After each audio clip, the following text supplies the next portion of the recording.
Well, you know how you all get frustrated, and I get frustrated when we play golf and we don't beat our handicap every single time. Today, I've enlisted Chris Ryan, who's going to help me with a video brought to you from Y Foods, which we'll talk about later within the video. We're going to basically describe and share with you lots of different skills that are going to allow you to shoot lower scores without changing and ripping apart your golf swing. We're going to share the best tips that we can come up with that are going to allow you to produce better scores and play under your handicap more consistently, which will put a smile on your face. Keep watching to learn all the tips.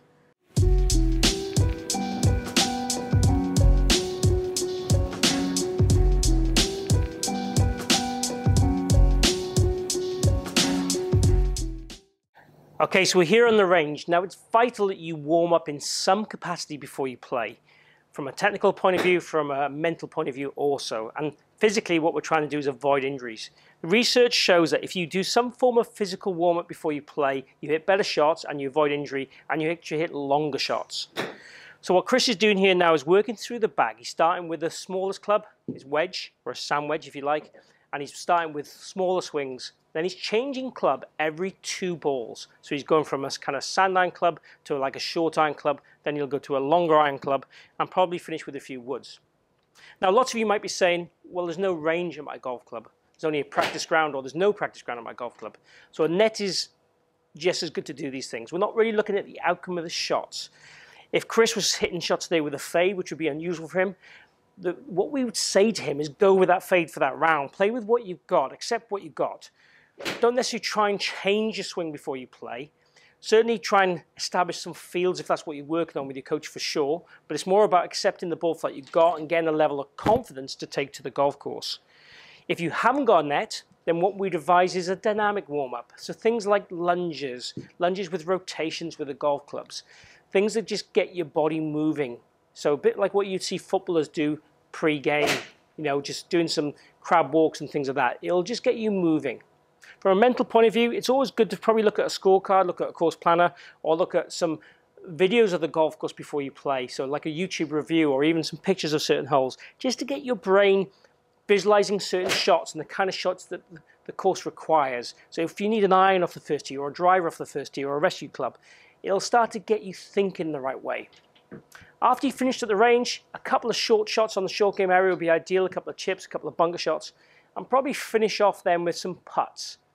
And with the putts, start with small putts, you know, so 4 foot and then to get confidence and get the feeling of holding putts first. Then some distance control stuff to make sure you've got that speed of the greens when you get to the first hole. This should help you just be better prepared for when you get to the golf course, again, to lower your scores. So Alistair's hit a tee shot here and it's really not that bad. He's only missed the fairway by 5 or 6 paces, but he's found himself behind this tree and he's 150 yards out. So when you do that, it's often really tempting to try and hit that hero shot, that career shot, the one that you see all the best players in the world hit. So the shot here might be one where Alistair tries to draw it around that tree and get the ball onto the green, but that's the shot which is unfortunately really difficult for many people to achieve, and the results very often aren't as good as you'd like them to be.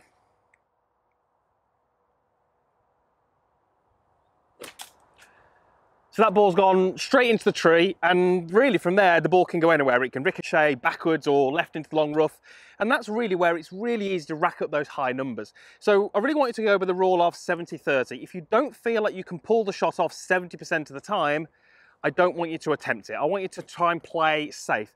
Remember, you've got a handicap for a reason. That handicap is there to help you in situations like this. So a better option for Alistair here would be to try and play to the right of the tree. He can still advance it probably some 70, 80, maybe even 100 yards down the fairway, but it's going to mean that it's probably only going to cost him 1 shot from here rather than 2, 3 or 4. And as soon as you have one of those high numbers on your scorecard, it can be round over. Chris finds himself on the fairway, unusually, some people might say, but he's right by the 150 marker. So most golfers will just get out a club that goes 150 yards and play. What we want them to do is work out what we call the net yardage. So that one's come up way short. So he's thinking now he probably needs a new set of clubs and blaming that rather than thinking about he hasn't worked out the yardage correct. So it's 150 to the flag. It's into the wind. Today we'd class this probably as a 1 club wind. So we'd be adding 12 yards on for that. The flag's also at the back of the green. The 150 marker is to the center of the green. So there's probably an extra 10 yards for the flag, an extra 10 yards for the wind. We'd also look at elevation and run out. It's fairly flat and there's no issues with run out here. So we'd be adding that extra kind of 20 yards on. So it's really playing 170.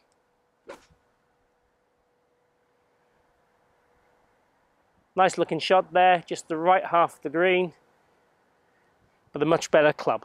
But the gut instinct is always just to go 150, it's my 9-iron, whack it away, and you end up coming short of the green. You've hit a really good shot and it costs you shots. You know, if you hit the green, you've got a long putt and it brings 3-putt into play.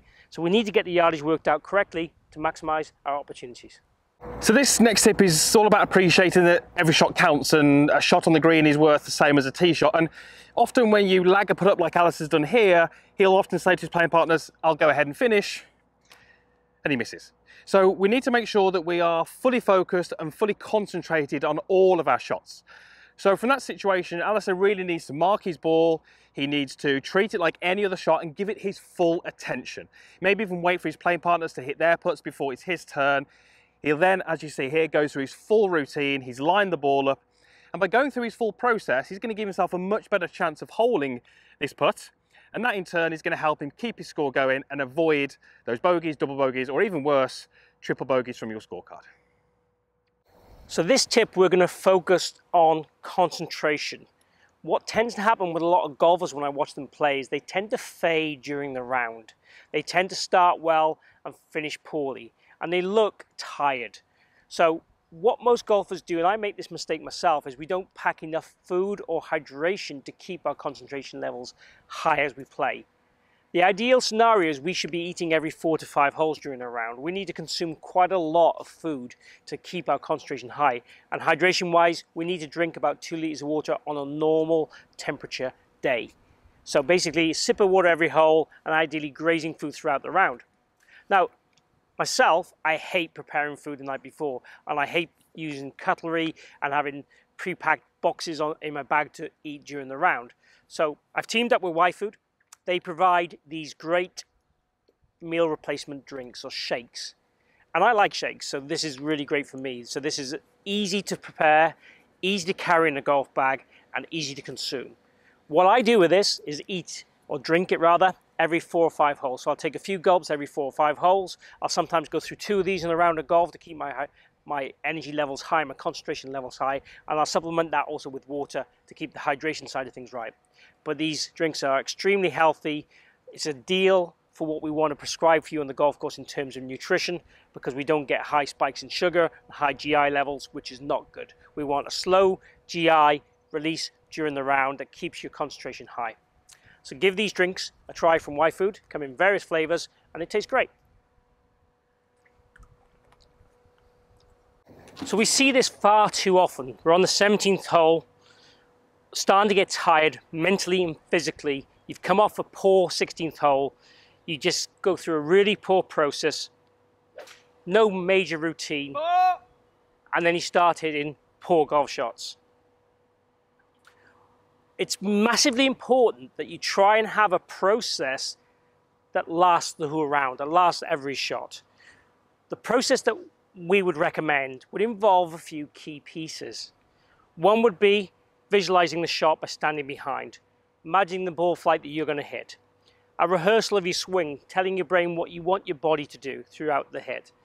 Picking a spot to aim at, to align yourself, to make sure you're not doing simple errors poorly on the course. Making sure you breathe and you're focused, stepping in and going through the steps you would do, club behind the ball, feet aligned, getting relaxed, and then trying to have a nice simple swing thought during the actual execution. I always like my golfers as well just to have that slight pause, that slight pose at the end of the swing, and then switch off, put the club back in the bag, and forget about the shot and move on. So we're on the 18th hole, it's a par 5, and that's a really good here. He's split the middle of the fairway and he's got 290 yards left into this green. Now I see this problem all too often. Alistair's grabbed his through because he knows he can't reach, so it's natural for him to go for his longest club and get it as far down there as he can. But if we get Alistair to stop what he's doing and we think about what would happen if he hits that club, it might help us choose a better club. Alistair hits his 3-wood around about 160 yards, so that's going to leave him around about 30 yards short of the green. Now, when we look at the green up there at 30 yards, that's an incredibly narrow gap. There's trees overhanging and it's probably only 20 yards wide. And even a player such as Alistair, who's a professional, his dispersion with that 3-wood over that 260 yards is going to be 25 to 30 yards. Therefore, there's a very, very good chance he's going to miss the fairway and he's going to leave himself an incredibly difficult third shot. So a much better option for Alistair is to put the 3-wood away and plan the hole out a little bit better. Alistair's going to think more about what he would like to leave himself for his third shot, and that means he's going to hit a club other than the 3-wood. And what we've now done is we've given Alistair an easier club to hit, a bigger target to hit, and he's going to have an easier third shot into this final hole. There's a greater chance of him making a birdie, and we're taking out that chance of him racking up a double or a triple on this hole. So think about the hole that you're playing and plan it out before you automatically reach for that club that you usually use. So I hope you've enjoyed that video. Some great tips there to make a difference to how you perform on the golf course and how you can stay more hydrated and keep your concentration and switch on and off better in between shots to produce better results.